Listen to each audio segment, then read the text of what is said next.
જય સ્વામિનારાયણ વિદ્યાર્થી મિત્રો, આપણે ગયા વિડિયો લેક્ચરમાં નૈસર્ગિક સ્ત્રોત વિશેની વાત છે એ પૂરી કરી. હવે આપણે અત્યારે બીજો પાઠ જે છે એ બીજો પાઠ આપણે ચાલુ કરીએ છીએ. આ બીજા પાઠનું નામ છે આપણી આસપાસના દ્રવ્યો શુદ્ધ છે એવો આપણને પ્રશ્ન કર્યો છે. હવે તો આપણો પ્રશ્ન એવો છે, એને આપણને પ્રશ્ન કર્યો છે, પાઠ્ય જ પ્રશ્ન રૂપે પાઠ છે આખો, કે શું આપણી આસપાસના દ્રવ્યો શુદ્ધ છે? તો આપણો પ્રશ્ન એવો છે કે આપણે એ ગોતવાનું છે. સૌથી પહેલા તો એ શોધીએ કે આપણી આસપાસ એવા કયા પદાર્થો છે કે જેના વિશે આપણે વિચાર કરવાનો છે. તો આપણી આસપાસ તો હવા છે, પાણી છે, આપણે ખાઈએ તે બધો ખોરાક છે કે જે આપણને અને આપણા સ્વાસ્થ્યને અસર કરે છે. તો આ બધા પદાર્થો શુદ્ધ છે નથી તો એમાં શું અશુદ્ધિ છે? આપણે એનો ઉપયોગ કરીએ છીએ તો આપણે શું ધ્યાન રાખવું જોઈએ? આપણે કયા કયા પદાર્થો ઉપયોગ કરીએ છીએ, એમાં કયા પદાર્થો છે, કયા તત્વો છે, કયા સંયોજનો છે, કયા મિશ્રણો છે, આવી બધી રસાયણ વિજ્ઞાનની વાત છે એ આપણે આ પાઠમાં જોવાની છે. સૌથી પહેલા આપણે એવો નાનો પ્રશ્ન અહીંયા આપ્યો છે તમારી ચોપડીમાં કે ભાઈ પાઠનો જ જે જવાબ છે એનો જ પહેલો પ્રશ્ન એને કીધું છે. લખવાવાળા બહુ સારા માણસ છે, એને પહેલો જ શબ્દ કીધો કે ભાઈ શુદ્ધ દ્રવ્ય એટલે શું. આપણને પ્રશ્ન એવો કે આપણી આસપાસના દ્રવ્યો શુદ્ધ છે, આવો પ્રશ્ન કર્યો. એટલે ચોપડીની અંદર શરૂઆતની પ્રસ્તાવનાની અંદર જ એને કીધું કે ભાઈ શુદ્ધ દ્રવ્ય કોને કહેવું. એ તો પહેલા આપણને સમજણ હોવી જોઈએ ને કે ભાઈ આપણે એમ કહીએ છીએ કે ભાઈ જે દ્રવ્ય શુદ્ધ છે, હું એમ કહું કે હું ભાઈ રમેશભાઈ છું તો તમે કહો છે તમે રમેશભાઈ છો, એની સાબિતી શું? એટલે હું મારું આધાર કાર્ડ બતાવું કે આ મારો ફોટો, આ હું આધાર કાર્ડ, બરાબર છે? તો તમે કહો આ છે, બરોબર છે, તમારું નામ રમેશભાઈ છે, બરાબર. એમ આપણે એમ કહીએ છીએ કે આપણી આસપાસના દ્રવ્યો શુદ્ધ છે એવો પ્રશ્ન કરીએ તો એનો જવાબ પહેલા એવો આપ્યો છે કે ભાઈ આપણી આસપાસના દ્રવ્યો શુદ્ધ છે. તો એનો જવાબ છે કે આ શુદ્ધ એટલે શું? તો પહેલું આપણે પ્રશ્ન લખીએ છીએ કે શુદ્ધ દ્રવ્ય એટલે શું. જો પહેલા જ પેરેગ્રાફમાં તમારે આનો જવાબ છે શુદ્ધ દ્રવ્ય એટલે શું. શુદ્ધ દ્રવ્ય એટલે શું? આ પહેલામાં પહેલો પ્રશ્ન છે એનો આ જવાબ છે, બરાબર છે. તો સામાન્ય રીતે શુદ્ધ દ્રવ્યનો અર્થ ભેળસેળ મુક્ત દ્રવ્ય એવો કરી શકાય છે. સામાન્ય રીતે શુદ્ધ દ્રવ્યનો અર્થ ભેળસેળ મુક્ત એટલે કે ભેળસેળ વગરનું મુક્ત દ્રવ્ય એવો કરી શકાય છે. આજે આપણે એવા સમાજમાં પહોંચી ગયા છીએ, જો આપણે એવા સમાજમાં પહોંચ્યા છીએ કે જ્યાં આપણને ભેળસેળ છે એ સામાન્ય લાગવા માંડી છે. મિત્રો, આપણે જે હાલની પરિસ્થિતિમાં આપણે જીવીએ છીએ ને એ ખરેખર આપણે કોઈને દોષ નથી દેતા. દરેક વસ્તુ સારી હશે એવું આપણે ઈશ્વરને પ્રાર્થના કરીએ. પણ આપણે જે આખી સિસ્ટમ ગોઠવાણી છે એ સિસ્ટમ આજે બહુ જ નુકસાનકારક છે. કઈ રીતે? કે દાખલા તરીકે તમે સિંગ તેલ લેવા જાઓ ને મિત્રો, તમને નવાઈ લાગશે કે સરકારે, એટલે કે ગુજરાત નહીં પણ ગવર્મેન્ટે, જેને આપણે સરકાર મા બાપ કહીએ છીએ, એ સરકારે સિંગ તેલમાં 33% ભેળસેળની છૂટ આપેલી છે. હવે તમે વિચાર કરી લો, આપણને શુદ્ધ કઈ રીતે મળી શકશે મિત્રો? બીજું એક થોડીક આપણી અજાગૃતતા છે આના માટે જવાબદાર છે. ભેળસેળ માટે હું ને તમે પણ ઘણા બધા જવાબદાર છીએ. કઈ રીતે? કે હું તમને એક સામાન્ય ઉદાહરણ આપું. હું એક ગામડાનો છું, આ પરિસ્થિતિમાંથી પસાર થયેલો છું. આમાંથી મારી સામે જે ભણે છે એ પણ ઘણા બધા આ પરિસ્થિતિમાં હશે અને ખાસ તો તમારા પપ્પાને ખબર જ હશે. આજે તમે એક ગામડાની અંદર દૂધ, ભેંસનું દૂધ, બરાબર છે, ભેંસનું દૂધ તમે ગામડાની અંદર જો લેવા જાઓ તો ગામડાની અંદર આજે એક ફેટનો ભાવ, હવે પહેલા એવું હતું, અમે નાના હતા ત્યારે અમને ભેંસો હતી, એમને બરાબર યાદ છે કે લીટર ઉપર ભરીને આપી દેવામાં આવતું દૂધ. એ જે લીટરનો ભાવ નક્કી કરે દૂધ લઈ જવા વાળા અને આપવા વાળા, એ પ્રમાણે એને ભાવ આપવામાં આવતો. પણ આજે એવું નથી, આજે ફેટ ઉપર ડેરીમાં દૂધ આપવામાં આવે છે. તો એક ફેટનો ભાવ 5 રૂપિયા છે. કેટલો છે? 5 રૂપિયા. તમે સામાન્ય ભેંસનું દૂધ તમે લેવા જાઓ, સમજો તમે, તો 9 ફેટનું આવે. કેટલું આવે મિત્રો? 9 ફેટનું દૂધ, ભેંસનું દૂધ 9 ફેટનું આવે. હવે 9 પંચા 45, બીજા તમે ગણો તો કાંઈ નો ગણો તો 50 થી 52 રૂપિયામાં એ દૂધ છે દૂધવાળાને પડતર થાય છે. હવે તમે વિચાર કરો કે આપણે એ દૂધ પછી એનો ખર્ચો ચડે, એના ડેરી ઉપર બેઠા એની દાડી, અહીંયા આપણને દેવા આવે એનું પેટ્રોલ, એનો પોતાનો ખર્ચો કાઢે, તો એ બધું ઉમેરતા એને 55 થી 60 રૂપિયાની વચ્ચે એ દૂધ છે એ પોસાય. હવે આજે આપણે એ દૂધ છે 45 રૂપિયાની અંદર માગીએ, બરાબર છે, તો શું થશે કયો? એટલે આજે ભાવ ઓછી કિંમતમાં લેવું, ફલાણી જગ્યાએ તો અમને એટલા રૂપિયામાં મળે છે, ફલાણી જગ્યાએ તો આ વસ્તુ અમને એટલા રૂપિયામાં મળે છે, તો આ જે વસ્તુ છે એ આજે વેપારીને ભેળસેળ કરવા માટે મજબૂર કરે છે. એમાં ઘણા વેપારી એનો લાભ પણ ઉઠાવે છે, હું નાઈ નહીં પાડતો. કઈ રીતે લાભ ઉઠાવે છે? તો કે એ વેપારી એમ કહે છે કે મારી વસ્તુ સારી છે, તો એ સારી વસ્તુની ગુણવત્તાની સાથે સાથે નબળી ગુણવત્તા પણ રાખતો હોય. આપણે ભાવ નક્કી કરાવે પછી એમાં વસ્તુ બીજી આવે. આજે આપણે પેકિંગમાં લેવા માંડ્યાનું કારણ આ છે. પહેલાના સમયમાં એવું હતું, પેકિંગની વસ્તુ વાસી આવે ન લેવાય એવું માનતા હતા. પણ આજે પેકિંગમાં લેવાની એક વસ્તુ એટલા માટે થઈ કે જે કંપની વાળાએ જે સ્ટાન્ડર્ડ નક્કી કરીને વસ્તુ બનાવી હશે એ વસ્તુ તો આપણને મળે, એટલા માટે આપણે પેકિંગ કરીને લેતા થઈ ગયા છીએ. આ બધી વસ્તુઓ છે એ બરાબર વિચારવા જેવી છે. દાખલા તરીકે મરચા દળાવવા જાય તો મરચાની અંદર મરચાના ડીંડકા નાખી દેવા, મરચાના બીજ નાખી દેવા, બરાબર, દળતી વખતે. પછી આપણે મરચાની અંદર છે એ જ્યારે મરચું દળાઈ જાય પછી મરચાને તેલનું મોણ દેવામાં આવે છે, તો એની અંદર મીઠું નાખી દેવું, એની અંદરથી લાલ કલર કરેલો લાકડાનો પાવડર નાખી દેવો, ધાણા જીરુંની અંદર લાકડાનો પાવડરનો ભૂકો નાખી દેવો. અરે મિત્રો, ધાણા જીરુંની અંદર તો ત્યાં સુધી આવે છે કે જે હું તમને બોલી પણ ન શકું કે આ ઘોડો ને એ બધા જે એની લાડ કરે છે એ પણ એવા જ રંગની આવે છે, તેને સુકાવીને પણ ઘણી વખત દળીને ભેળવી દેવામાં આવે છે. તો આ બધી ભેળસેળ છે એ આપણે અહીંયા જોઈએ છે. પણ આપણે એનાથી પર જઈ આજે જાગૃતતા આવી છે થોડી કે આપણે કંપનીની વસ્તુ ખરીદીએ છીએ. આજે છાપાની અંદર આવે કે ઓર્ગેનિક કેરી, બરાબર છે, તો આપણે ખાઈએ છીએ, આપણે લેવા જઈએ છીએ દૂર સુધી. આજે એવું જાહેરાત આવે કે ભાઈ અહીંયા છે એ શુદ્ધ દેશી ઘી મળે છે, તો આપણે ત્યાં લેવા જઈએ છીએ. એ આપણી જાગૃતતા બતાવે છે. તો આવી જાગૃતતા હવે તમારી પેઢીએ બતાવવાની છે, અને તમારી પેઢી જે છે એ આનાથી એક સ્ટેપ પર જઈ અને કિંમત કરતા વસ્તુ સારી ખરીદે અને સ્વાસ્થ્ય સારું રાખે એવો પ્રયત્ન કરવાનો છે, બરાબર છે. તો આ વસ્તુ છે એ આપણે ભેળસેળ વગરની વસ્તુ જે છે એને આપણે શું કહીએ છીએ કે, અને પછી કે સામાન્ય રીતે શુદ્ધ દ્રવ્યનો અર્થ શું થાય? ભેળસેળ મુક્ત દ્રવ્ય એવો કરી શકાય છે. હવે આપણે બીજું વૈજ્ઞાનિક રીતે પાછા વિચારીએ કે ભેળસેળ વગરની એટલે શું? તો કે આને વૈજ્ઞાનિક રીતે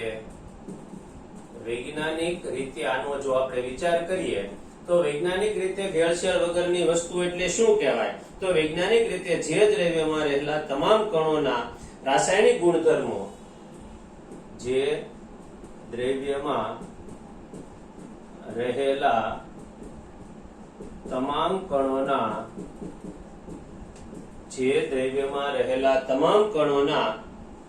રાસાયણિક ગુણધર્મો સમાન હોય.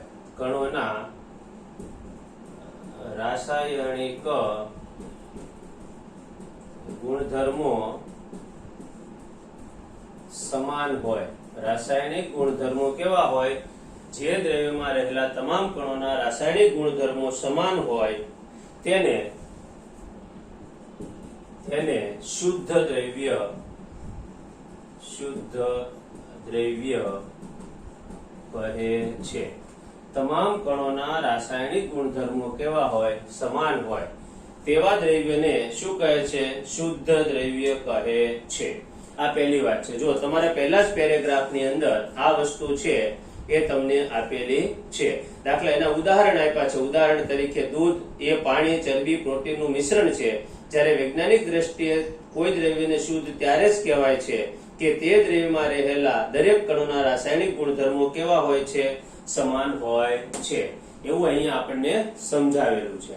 હવે આ શુદ્ધ દ્રવ્ય છે એની લાક્ષણિકતાઓ શું હોય છે? બરાબર છે. તો શુદ્ધ દ્રવ્યની લાક્ષણિકતાઓ છે એ આમાંથી જ તારવીને આપણે લખવાની છે કે ભાઈ શુદ્ધ દ્રવ્યની લાક્ષણિકતાઓ.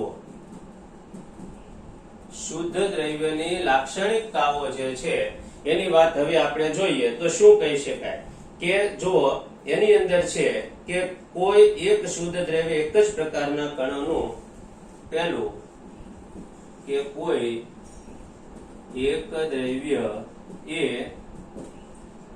એક જ પ્રકારના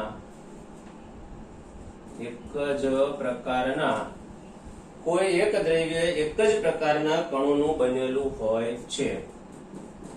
કણોનું બનેલું હોય છે. આ પહેલી વાત છે. બીજી વાત છે આ દ્રવ્ય પદાર્થોના ભૌતિક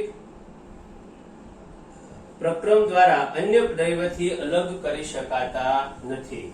બરાબર. અને ત્રીજું છે કે દ્રવ્યનું બંધારણ સમગ્ર રીતે એક સમાન હોય છે. જુઓ, દ્રવ્યનું બંધારણ એક સમાન હોય. દ્રવ્યનું બંધારણ કેવું હોવું જોઈએ? એક સમાન. બરાબર. પછી બીજું અને અગત્યનું છે કે દ્રવ્યના પ્રાપ્તિ સ્થાનો ભલે અલગ હોય પરંતુ તેના ગુણધર્મો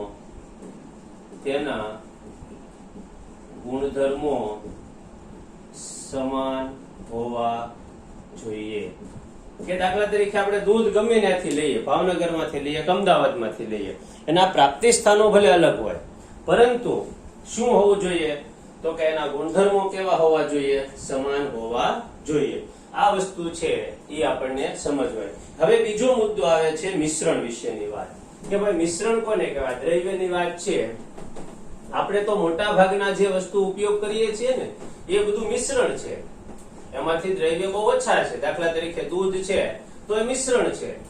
બરાબર. તેલ છે તો એ મિશ્રણ છે.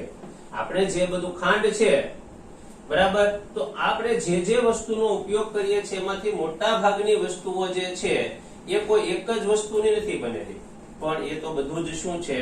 મિશ્રણ છે. બરાબર છે. તો આ મિશ્રણની વાત છે એ આપણે હવે જોવાની છે.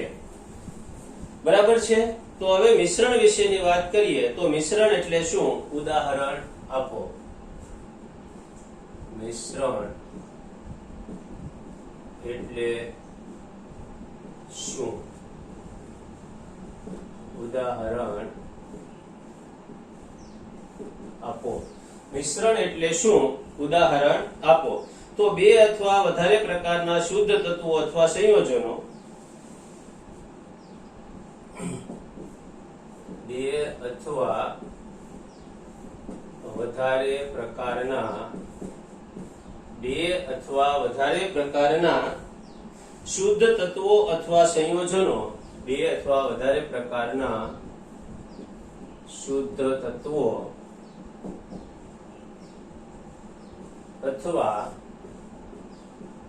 સંયોજનો, બે અથવા વધારે પ્રકારના શુદ્ધ તત્વો અથવા તો સંયોજનો કોઈ પણ પ્રમાણમાં ભેગા કરવાથી કોઈ પણ પ્રકારમાં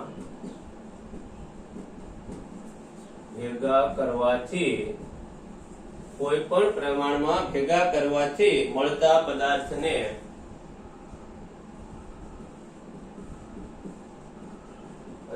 પદાર્થોને શું કહે છે? મિશ્રણ કહે છે. જો બે અથવા બે કરતા વધારે પ્રકારના શુદ્ધ તત્વો અથવા સંયોજનો કોઈ પણ પ્રમાણમાં, અહીંયા મારે પ્રકાર લખાઈ ગયું, કોઈ પણ પ્રમાણમાં ભેગા કરવાથી મળતા પદાર્થોને શું કહે છે? મિશ્રણ કહે છે. બે અથવા બે કરતા વધારે પ્રકારના હોવો જોઈએ. બે અથવા બે કરતા વધારે પ્રકારના શુદ્ધ તત્વો અથવા સંયોજનો. દાખલા તરીકે જુઓ, અહીંયા તત્વ એટલે શું છે? તો કે સોડિયમ છે એ તત્વ છે, બરાબર. NaCl એ સંયોજન થયું. તો પાણી છે એ પણ સંયોજન છે. તો આ મીઠાનું પાણી છે એ બે સંયોજનોનું મિશ્રણ થયું. બે કોનું મિશ્રણ થયું? સંયોજનોનું મિશ્રણ થયું. પછી દાખલા તરીકે ઝીંક છે એ તત્વ છે, બરોબર, અને કોપર એ પણ તત્વ છે. તો આ બેને તમે ભેગા કરો ને તો પિત્તળ બને છે, મિશ્ર ધાતુ. જે તમારે આગળ એક કોષ્ટકમાં આપ્યું છે મિશ્ર ધાતુ એટલે શું આપણે એને. તો આ પિત્તળ જે બને છે, સમજો તમે, કોપર અને ઝીંક બે તત્વો ભેગા કરો તમે તો પિત્તળ બને છે, મિશ્ર ધાતુ છે. તો એ બે શુદ્ધ તત્વોનું મિશ્રણ થયું. આ બે કોનું થયું? પાણી જે છે, મીઠાનું દ્રાવણ છે, બે સંયોજનોનું. એ કોઈ પણ પ્રમાણમાં ભેગા કરવાની, પ્રમાણ નક્કી નથી. ભેગા કરવાથી મળતા પદાર્થો જે છે એને શું કહેવામાં આવે છે? મિશ્રણ કહે છે. પછી આ મિશ્રણ ઘન સ્વરૂપમાં પણ હોય, આ મિશ્રણ વાયુ સ્વરૂપમાં પણ હોય, અને આ મિશ્રણ પ્રવાહી સ્વરૂપમાં પણ હોઈ શકે છે. દાખલા તરીકે દૂધ, દાખલા તરીકે જો ઉદાહરણ આપ્યા મિશ્રણના, કે દાખલા તરીકે દૂધ જે છે એ કોનું મિશ્રણ છે? તો કે ભાઈ પાણી, પછી ચરબી, પછી પ્રોટીન. દૂધ છે એ પાણી, પછી ચરબી, પછી પ્રોટીન વગેરેનું શું છે? તો કે ભાઈ મિશ્રણ છે, વગેરેનું મિશ્રણ છે, બરાબર છે. ત્યાર પછી દરિયાનું પાણી એ કોનું મિશ્રણ છે? દરિયાનું પાણી. તો દરિયાનું પાણી એ કોનું મિશ્રણ છે? તો એના વિશેની વાત જોઈએ તો દરિયાનું પાણી ખનિજો અને માટીનું મિશ્રણ છે. કોનું છે? તો કે જુદા જુદા પ્રકારના ખનિજો અને માટીનું શું છે? મિશ્રણ છે. જુદા જુદા પ્રકારના ખનિજો અને માટીનું મિશ્રણ છે. તો મિશ્રણ એકથી વધુ પદાર્થોનું બનેલું હોય છે અને તેમાં કોઈ વસ્તુનું પ્રમાણ છે નિશ્ચિત હોતું નથી. આ એક વાત છે. અને મિશ્રણમાં છે એના પદાર્થો છે એ, જો અહીંયા બીજી વાત સમજી લેજો કે મિશ્રણમાં છે એ પદાર્થો પોતાના મૂળભૂત ગુણધર્મો જાળવી રાખે છે. સંયોજનમાં છે એના મૂળભૂત ગુણધર્મો છે એ ગુમાવી દે છે.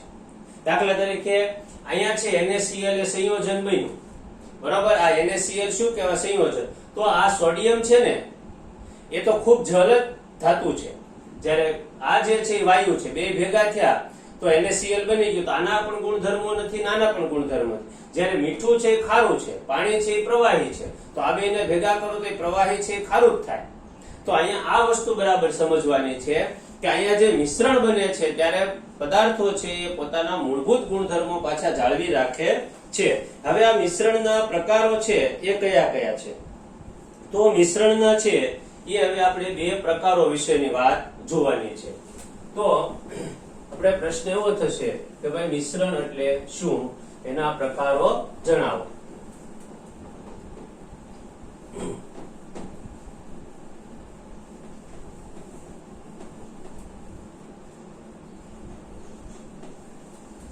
તો જો મિશ્રણના પ્રકારો જણાવો.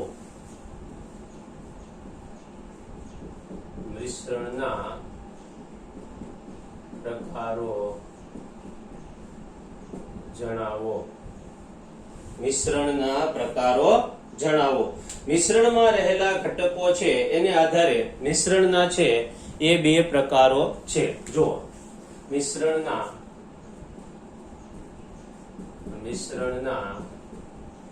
બે પ્રકારો છે. એમાં પહેલું આવે છે મિશ્રણના બે પ્રકારોમાં પહેલું જે આવે છે એને શું કહેવામાં આવે છે? તો કે સમાંગ મિશ્રણ. પહેલું છે એને કહેવામાં આવે છે સમાંગ મિશ્રણ.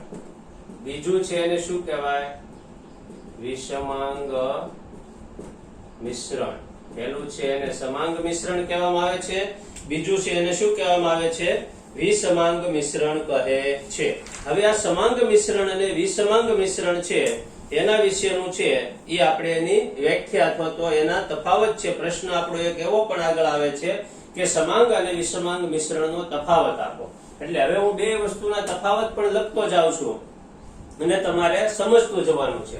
મિશ્રણના પ્રકાર કેટલા? બે. આમ ખરેખર એના આપણે સમાંગ મિશ્રણ વિશે લખવું હોય તો હવે આમ લખાય કે ભાઈ સમાંગ મિશ્રણ કોને કહેવાય.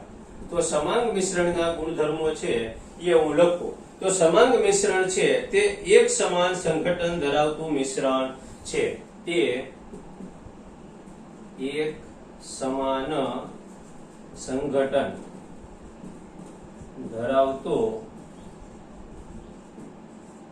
મિશ્રણ છે. એટલે શું થયું આનો અર્થ? કે દરેક જગ્યાએ સમાંગ મિશ્રણ કોને કહેવાય? દાખલા તરીકે લીંબુ શરબત આપણે બનાવ્યો તો લીંબુ શરબત કોઈ પણ ખૂણામાંથી તમે લ્યો, બરાબર છે, તો એનો સ્વાદ છે એક સરખો આવે તો એને સમાંગ મિશ્રણ કહેવાય. શું કહેવાય એને? સમાંગ મિશ્રણ કહે છે. એટલે કે સમાંગ મિશ્રણ છે તે એક સમાન સંઘટન ધરાવતું શું છે? મિશ્રણ છે. બરાબર છે. ત્યાર પછી બીજી વાત આવે છે સમાંગ મિશ્રણમાં, તેનો ભાગો છે. પછી બીજી વાત, આ પહેલી વાત, પછી બીજી વાત, તેમાં રહેલા ઘટકોને ભૌતિક રીતે અલગ પાડી શકાતા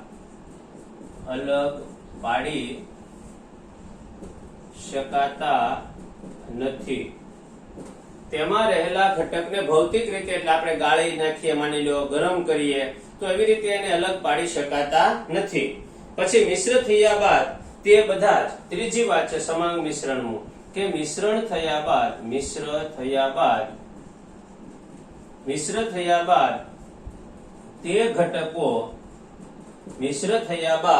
તે ઘટકો એક જ ભૌતિક પરિસ્થિતિ, મિશ્ર થયા બાદ તે ઘટકો છે એક જ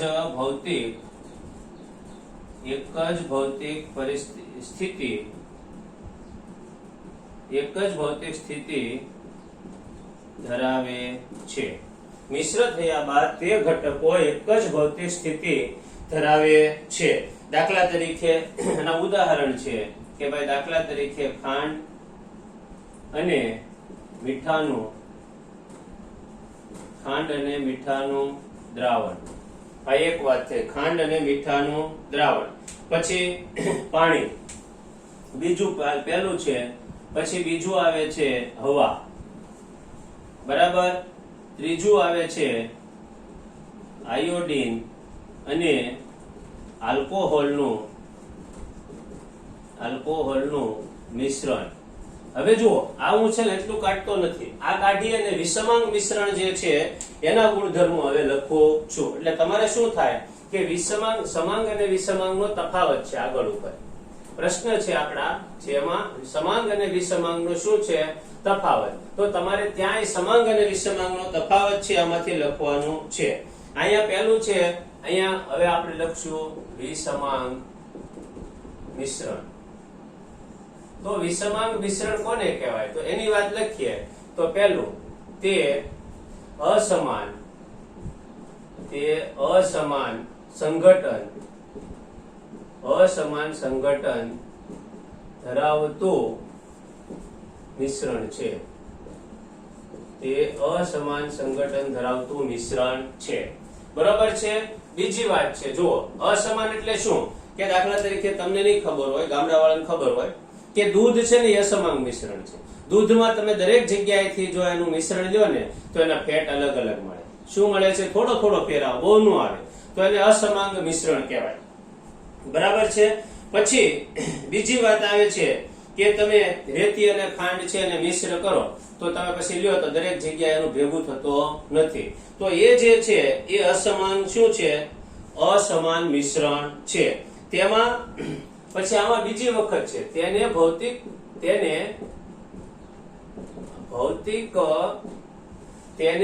જો અહીંયા શું છે કે તેમાં રહેલા ઘટકોને ભૌતિક રીતે અલગ પાડી શકાતા નથી. તેમાં આપણે આમ લખીએ કે તેમાં રહેલા ઘટકોને તેમાં રહેલા ઘટકોને ભૌતિક રીતે અલગ પાડી શકાય છે. દાખલા તરીકે આપણે ખાંડ અને રેતી ભેગી થઈ ગઈ હોય તો ભલે સમય લાગે પણ આપણે એને અલગ પાડી શકીએ. લોકડાઉનમાં ઘણા વિડીયો આવતા હતા કે ઘણા છે એ મગ અને ચોખા બળી ગયા તો પછી બેઠા બેઠા અલગ પાડતા હોય. આવા વિડીયો લોકડાઉનમાં બહુ આવતા હતા. તો એ જે છે એને ભૌતિક રીતે આપણે શું પાડી શકીએ છીએ? અલગ પાડી શકીએ છીએ. પછી દાખલા તરીકે મેં તમને કીધું દૂધ, તો દૂધમાંથી ચરબીને તમે અલગ પાડી શકો છો. માખણ જે છે એ ચરબી છે, તમે એને હલોવી અને શું પાડી શકો છો? અલગ પાડી શકો છો. ઘણી વખત એવું બને છે કે તે મિશ્ર થયા બાદ પણ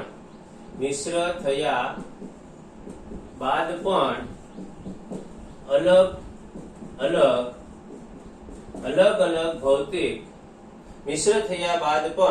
અલગ ભૌતિક સ્થિતિ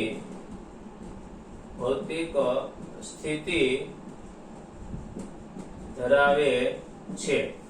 બરાબર છે? એના ઉદાહરણ તરીકે આપણે શું આપી શકીએ? તો કે દાખલા તરીકે રેતી અને ખાંડનું મિશ્રણ.